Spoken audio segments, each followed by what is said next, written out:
What's going on, everyone? Chris here with Clutter Reduction Junk Removal, and right now we are headed to go give an estimate for somebody who found me through Nextdoor.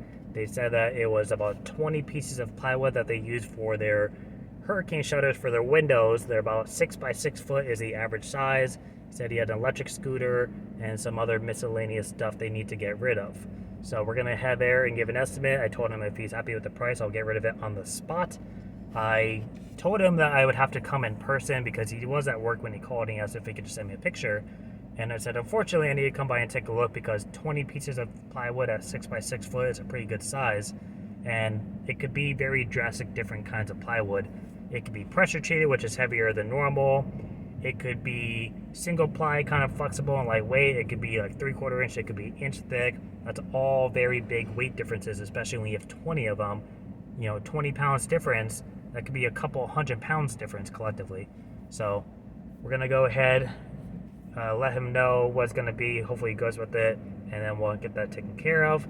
Afterwards, I want to talk about some of the ways I'm going to be streamlining my processes with social media to kind of help better manage my time and to keep things more consistent as we head into busy season, along with some of the ways I've been help prioritizing my tasks in the morning to kind of set me up for the rest of the day. So we'll see you guys at the estimate.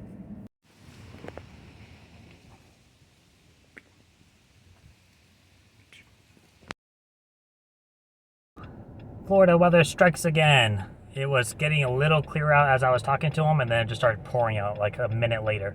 So we got a little wet, you can't really tell. But the plywood he had forgotten about. He had somebody come last week and pick it all up to use on their house because, like I said, it's for hurricane shutters. So it was just a couple of metal shutters, the scooter, a inflatable bounce house, and then a basketball hoop. And in that pile with the aluminum shutters, we actually found two metal brackets that I was actually going to buy last night at Home Depot. Each bracket is $21.47. When I saw that price, I said, screw that, I'll figure it out. And wouldn't you know, we found two of them pretty close to where the height I need them to be, so I can absolutely utilize them, and that just saved me 40 bucks. So that was awesome. Now we're going to head home now that I decided to stop raining out and get into those time management conversations I wanted to talk about as far as streamlining stuff to kind of help better manage your time, especially as we head into busy season. So we'll see you in just a moment.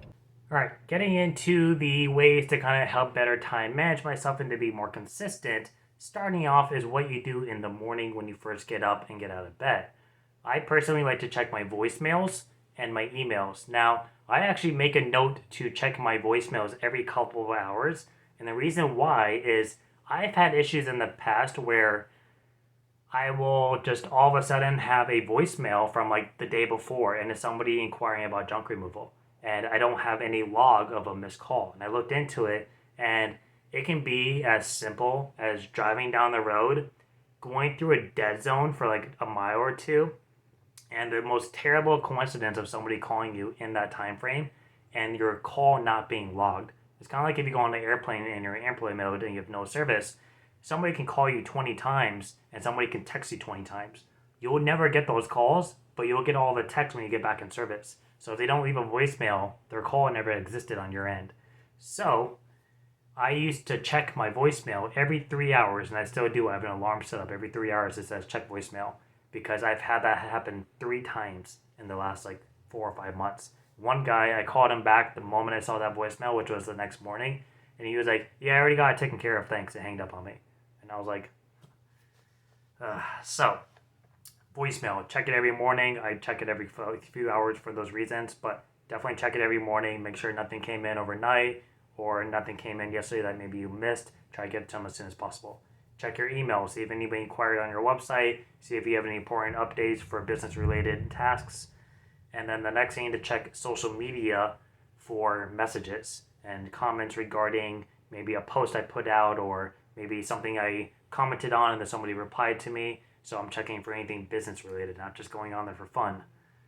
The next thing is to do a quick scan of Nextdoor and Facebook for junk removal related questions and comments throughout the groups. So I'll go on my local cities, I'll go on Nextdoor, look at things locally, see for anyone checking about saying, hey, I'm moving soon, I need recommendations, or I have something left over, how do I get rid of it? or people just flat out looking for junk removal. I check those in the morning so that way I can get a head start on everyone else. The next thing is what is going to be the next topic.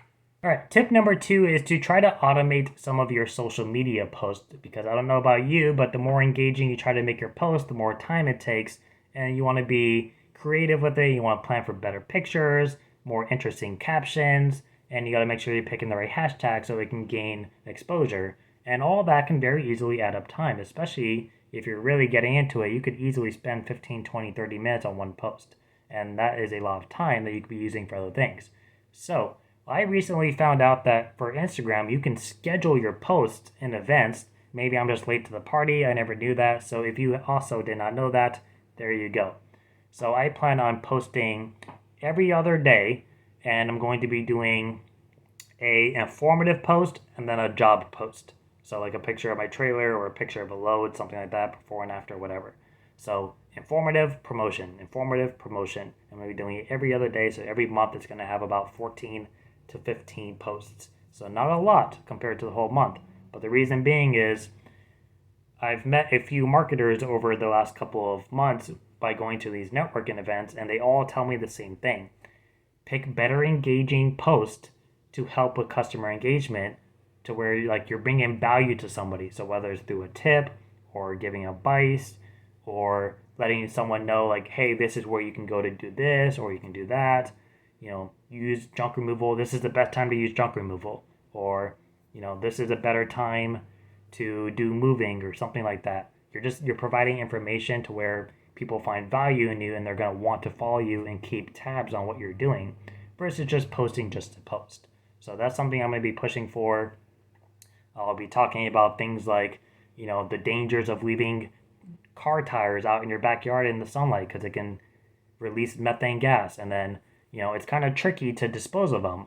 So here's places you can go to, or here's what to kind of look into when disposing tires. Don't make these mistakes. Or the hazardousness of dumping a bunch of chemicals down your sink, because if you end up mixing the wrong chemicals, you can get mustard gas, and that could be very, very harmful. And they're not good to just throw out in the trash can because they end up in our waterways and they end up in the landfills and they get into the soil, and it's just not good. So like where to go bring them to, your recycling center. So those are the kind of posts I plan on putting out, and then I'm going to be using Instagram's schedule now and just share it straight to Facebook and then do everything separately from there. Now there are apps out there that you can do where you can set up like a whole month in events, but to my knowledge you have to pay for those. If you know of one that's free, go ahead and comment down below for me and for others to see. Otherwise, to my knowledge, you have to pay. And I try not to pay for stuff if I don't have to. So that is something that I'm going to be doing to kind of help streamline my processes. And then the morning routine collectively takes me like a half hour. So it's really not a big deal, and it kind of gets me going for the day. So hopefully those tips help. And I want to go ahead and throw up a clip of a house project I was doing where it coincidentally resembled what I would do for a trailer build if I was going to do a wood build versus doing aluminum for, like, let's say my next trailer. So I just want to go ahead and throw that up there for any of you who are kind of curious about what I've talked about in the past, because I've mentioned it a few times, but I've never had a visual to go with it. This just happens to be a perfect example. So hopefully that gives you guys some ideas as well. In the meantime, hope everybody is staying busy through May, and I will see you next time. Thanks for watching. Bye. So I'm doing a house project, and it is eerily similar to what I would be doing if I was going to be doing a wood build on a trailer. And I've talked about this in the past, but I've never had a visual to give it to you. But this happens to be white, the same as my trailer, and I'm doing the exact same thing, ironically, that I would do with my trailer. So I want to go ahead and show you guys what I talked about. I've mentioned this a few times, but I never had a visual to put with it. So I have this fastened into a corner beam, braced in the middle for support, stack the wood on top so you don't have any gaps. And then what I would do is caulk the gaps in between to help prevent water from getting in and kind of rotting out the wood over time.